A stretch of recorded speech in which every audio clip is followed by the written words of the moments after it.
This video is a sequel to the pushover overview video where I talked about the process in which I came up with the game Pushover.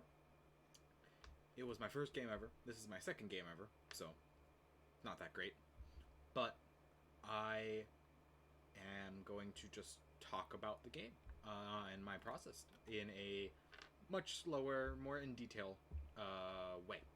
So, I started Pushover literally by going on YouTube and finding a video and like, oh, let's work with this. But this one, I was like, all right, let us brainstorm a few ideas. I don't remember all of them. I remember my top two were a platformer styled like Shovel Knight, which is it's a very retro fashion game, if you have never heard of it, or a bullet hell styled like Just Shapes and Beats. I settled on the Just Shapes and Beats one, and the way that game mechanic works, and how that is styled, is the game would put you through a series of trials where there was like a whole bunch of projectiles coming at you depending on the music that was playing. And it was all about the music, and there was different songs, and different songs would have different projectiles and stuff like that. So I was going to have it so that I'd have projectiles coming from this big guy, this big green guy up at the center, top center. There's projectiles that was going to come from him, and then I'd be using this dude right here, who was supposed to be like a ghost with like a little skull on his face, to jump around and dodge and then jump on his head and whatnot, Mario style. I scrapped that because I had no idea how to do the mechanics for the projectiles, so that I'd have unique projectiles and stuff. So I decided on making something completely different. So I spent about a week just brainstorming ideas, coming up with ideas, something else that I could do, because at this point I had a platform set up, I had some walls, and I had I had all the sprites done. So I had all of the art done.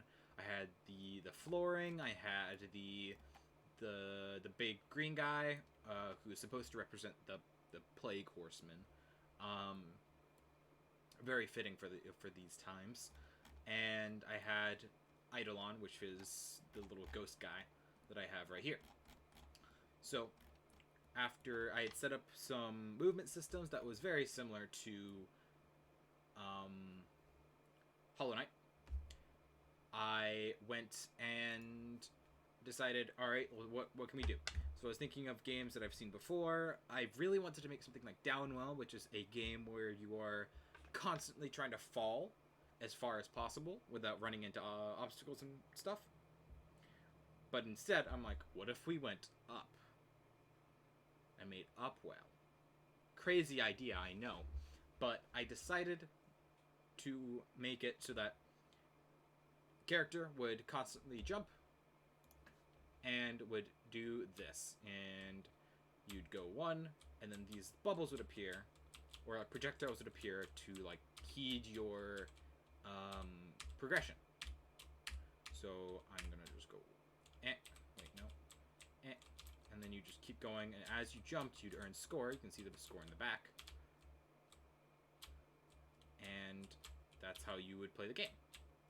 You try and climb as high as possible, get as high of a score. As you climb, the projectiles get faster and they spawn faster, so it gets progressively harder, and then you can see the high score. So that was the idea. So you just jump and go. So I'm going to talk whilst I play to display the game. So I started out, and I'm like, all right, this is my idea. How do we have to execute it? So I came up with an idea. A good place to start for a game is, brainstorm and then idea, and then scrap your idea and then come up with something new. I said that in my overview video, just very fast and not as, in detail. So I said, all right, how are we doing this? I need it to be infinite. I need to have an infinite kind of jumping game. And how do I do that? I said, and I just knew that I needed to have it infinitely spawn these platforms. I had it so that there's a little marker that chooses a position, In the most simplest terms, there's a small marker that you can't see that chooses a position that is a set y-axis, so it goes up a certain amount every single time, and then it picks a random x-axis, so it goes between. So you can actually see it in progress. So it goes up and it chose right there as its center, then it chose there as its center, then it chose there. All of these platforms are equally distant, and they just keep going up and up infinitely. So I had that set up, but then you get things like this sometimes where it's really hard to climb, but it's still possible. So I set up that. It took me a while. I didn't source out any code. Unlike in the first game, I sourced out a lot of code. The only code I think I sourced out was the movement code, because it gave me a lot of issues. I was able to get like the basic back and forth, but the jumping and some other issues with setting up, like what is the floor, because there's a whole bunch of statistics when it comes to jumping, and it's really weird. So I outsourced a little bit of that code and then adjusted it for my needs. So it's not completely just copy pasted. I did adjust it for my needs. So I had that, and I had these infinitely spawning platforms. I wanted infinitely spawning walls. These walls literally just appear. I can actually play the game without on maximize, and you can see it over here on the left screen. You can see as they spawn. And these walls will also infinitely go up, so that you will never see the top of the wall. And then those will always go, so you can see that it's picking a position here, and there, then there, then there, then there, then there, then there, and it just keeps going up. It keeps picking positions and spawning these platforms, and you earn points depending on how high you go. That was my idea, and I executed it actually quite well. So you'd keep climbing, and you keep climbing, and you'd climb infinitely until you died. Simple as that.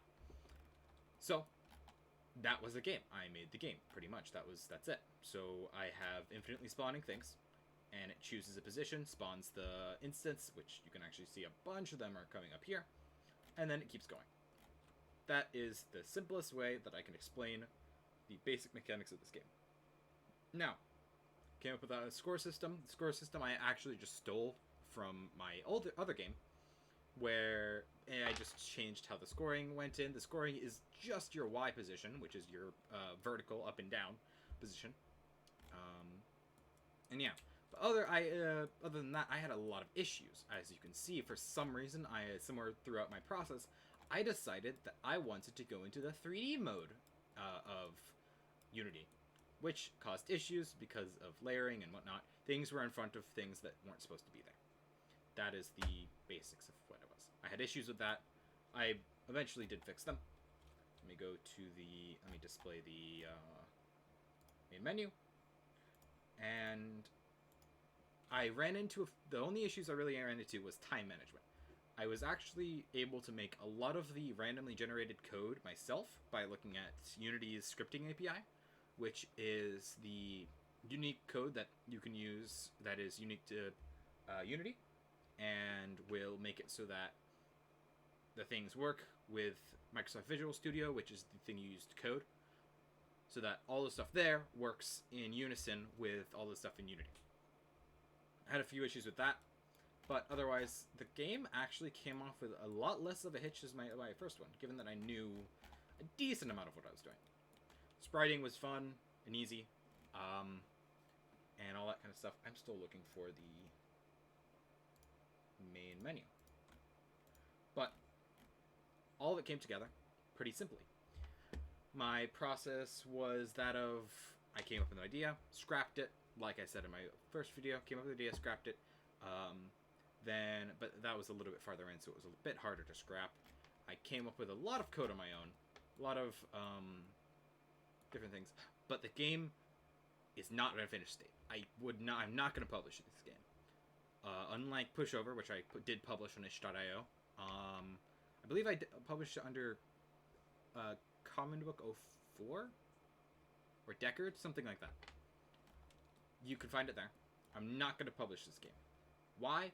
Because I think there's a lot more that I can put into it that I just didn't have the time. Like, I want to do things. I want to make that background that's just a plain old, maybe beige maroon kind of color, whatever you call that. I want to make that like a nice and detailed, like artistic background. But that would take a lot of time because then I'd also have to do the infinitely spawning background. I also want to make it so that these platforms that infinitely spawn, I want them to be stylized, like all these bubbles that you can see from that are supposed to be like from the plague guy in the back. These little bubbles that are with the projectiles are supposed to be coming from that plague guy. For some reason, I can't find my main menu. But all of that was my idea. Here it is. And I wanted to do all of that, and I really wish I had more time. And I'm going to work on this game more after this project is done, because if you didn't know, this is a school project, personal project for ID, and I was learning to make a game and all that kind of stuff. And I'm nearing the end, so I'm going to talk about it a little bit. So, the personal project, you have to make something that that interests you, and then write a report on it and whatnot. My report's due in maybe a few weeks, and this is my final bit. I have to share with the world my findings and what I've done. So I am making this video to share with the world. But that was my basic ideas. So I went through it, came an idea, scrapped it. I'm gonna keep saying that because I feel like that is the fundamental thing of what this game and most of my games will be built on. Idea, scrap it, then work. Research. I didn't know how to use some code like instancing, which is essentially just making a duplicate of something. I didn't know how to use that code, so I had to go back and I went to this Unity scripting API, looked things up, how to use it, then applied it. So I'm going to just display a little bit of my code to show off a little bit. So this is Microsoft's Visual Studio. So at this point, my basic ideas were all down. And before I show scripting API, which is going to get a little bit more complex, and I'll actually go into what the scripting is, unlike in my first video where I just kind of glossed over it, I made all the sprites. The spriting was fun, and I also made a song. Now, in my original game, I listened to that song too many times when I was making it, and I just liked it. I liked the song. It's not a very good song. I frankly hate it, and I get... something just kind of clicks in my mind whenever I hear it. I'm like, oh, and I physically repulse. I hate it. But with this new one, it's also bad, and I also physically repulse when I hear it, but I'll play it anyways. So I'm actually going to play it for the main menu this time. And I'll play it anyways. I'll play it for a little bit. I think it may have played at the beginning, maybe not. So this is just the main menu. Made a little gradient, red and green. Those are opposite colors in the color wheel, contrasting colors, whatnot. So, here's the song. And you can hear the loop and how awful it sounds when it loops. And I really want to make a good song, but I'm not a music composer. And the thing about the personal project is that you have to make all your original work. And I have friends and people who can make music and can compose music for me, and have said they are willing to. But I have to make it myself. And it doesn't sound that great, but maybe with a little bit more practice, I can make it sound a bit better. I'm going to stop playing because I am actually physically repulsing at this. So, that's the game. That's my process. I may have glossed over a few things. I don't think so, but I'm going to go... That's the first part. That was me just talking about my game, my process, all the things that I went through. A lot of it is the same from the first one. That's why I'm not going as in-depth to my music creation process or stuff like that in the comedic sense. But now, I'm going to go into the more in-depth part, which I was planning on doing this one because this is why I'm not scripting it. I'm not scripting this video. So this here, and for anybody who doesn't care about this part, all the nerdy stuff and all the code and all that kind of stuff, you can leave. You can go now. But I'm going to go into all of the scripting I did. So I'm going to start now, so feel free to leave.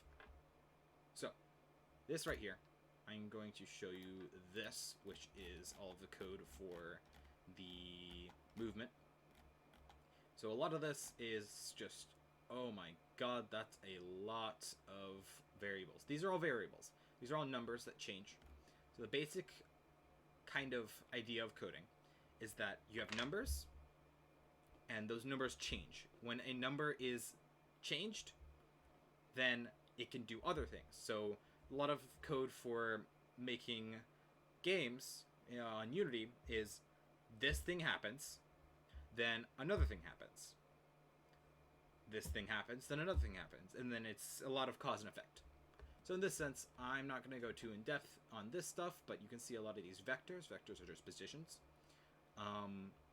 And the score, this right here is the score that it's saying the variable, the number that represents score, is equal to the y position, rounded to the nearest integer, so the nearest whole number. That is a part of the edit vector, the edit position. So that is constantly changing. That plus 3 is there. So this is what determines your score. That plus 3 is there because the actual starting position is -3 on the y-axis. So you have to add plus 3 so that the y is equal to 0 when you start, which is a very simple fix to a problem that could cause more problems. A lot of this is move input, so if I'm moving, then it's going to start changing my vector, it's going to start changing my position. If I press W, it's timing how long I press W to see how long it wants me to push me up. That's what this code is doing. And from there, that's just the basic movement. So let's go to, let's go to instantiate platforms, which is what is infinitely spawning the platforms. I made all this myself. A lot of these are just variables that I've made. What it's doing is there's an invisible marker. There's an invisible game object is what it's called. It's a little marker. You can't see it, but it does have what we need. It has a Y and X position. It has a vertical and horizontal position. And Y and X positions, like in your math classes, all have values assigned to them. Those values are what we're using. So what we're going to do here with that that marker, that invisible marker, is that it's called the position chooser. It's going to move, and so it's using the current Y position is going to equal what the last Y position plus 3 is. So that's what's moving it up 3 every single time. That's what's choosing. The next platform is going to be 3 units up from the last one. That's why all of them are equally distant when you're going up. But when we're talking about them going left and right and having where that hole is that you can jump through, that is this. It's just picking a random number through the minimum and maximum position, which are defined right here. So it's going to pick a random number from x negative 2.5 to x 7.5 to x 7.5. And the F right there is representing a float. A float is a value with a decimal in it, as opposed to an integer, which would be like just a 7. That's an integer. So that is the platform. I did the same exact thing for the creating walls, except it's a lot simpler. It's just making walls, so we don't have to do the random like XY position. Camera elevator, this is what allows, this is really simple. It looks, I don't know why I have so much space, so many lines for this. But all it does is it's what makes the camera move with the player as they jump. It also is actually attached to the big guy in the background, to the big green play guy. That's what makes him follow with the camera as well. This bubble thing, this is a little bit more fun. This is attached to the camera. So whatever the camera moves, so it's actually also using this. Whenever the camera is moving, it'll move 3 or 4, I forget which one, what the actual number is, 3 or 4 different spawning positions. This is the same code that I used for pushover that spawned the little boxes that went across, if you saw that. But essentially, in case you didn't see it, what it does is it is spawning, and I'll go to show you the spawning bubbles. Let me actually go back out. You can see that the bubble spawn points, you can see them labeled, you can actually see them, there's one right there, and there is two over there. And those, as you move, I'm actually going to move in this position so you can watch them. They will actually move with the camera, so you can see those bubble spawn points move up. That one is off camera, so that you'll always have one even if you jump up. But as you jump, you can see that they are still there and they'll keep going. As you keep going and keep going and keep going, that number rises, and those bubbles will spawn from the spawners. And those spawners will constantly follow the camera. They're on the camera. And they will also constantly spawn these bubbles. The code for the bubbles themselves, that is actually the...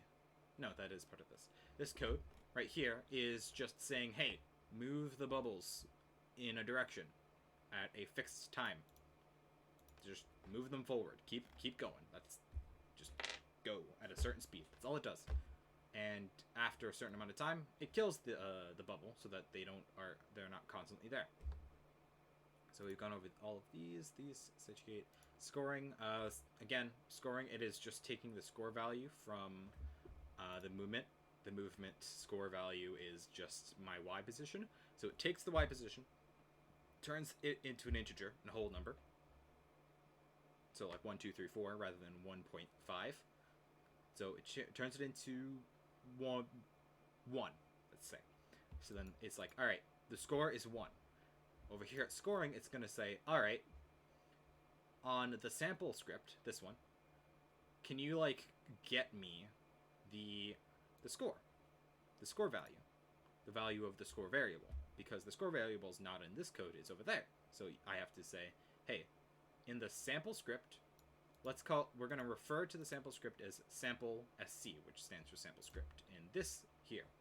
So this, which is representing sample, calling this script, is saying, hey, I want this variable. I want the score variable, right? So these two represent the score variable, the score number. Then this is saying, change that number into a string. A string is a word, lettering, stuff like that.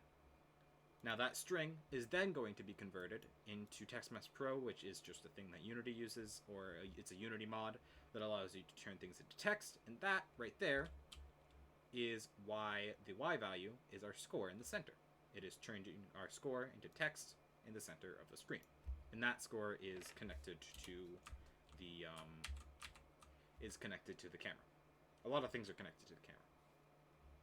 High scoring, it is logging the highest score that you've possibly had and just saving it.